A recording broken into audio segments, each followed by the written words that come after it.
So today I'll be showing you how you can create a feedback form for your customers in your FineDine menu.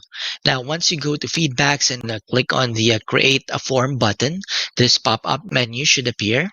So just put the form name, let's say customer satisfaction, and a welcome message for the people who's be doing the feedback. So you can just welcome to the feedback and agree for them for finding to do the privacy policy. If not, you can just unclick it, then just click on create the form. Now, once the form is created, you can add question number one, depending on what you'd like to put here.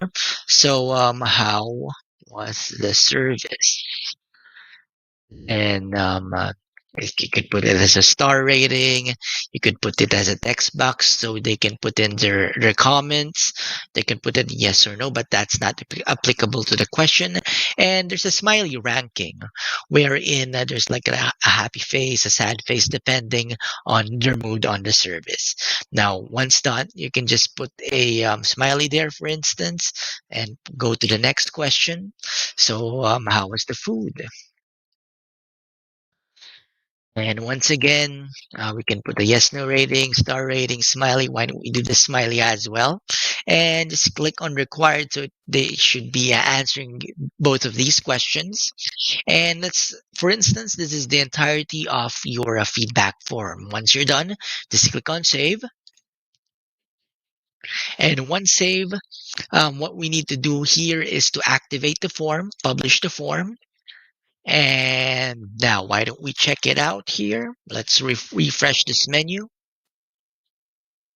And if you can see the give the feedback button there for the customers, and here you go. So this is the feedback form. The customers would rate happy. They're happy with the service. They're happy with the food. And just click on submit.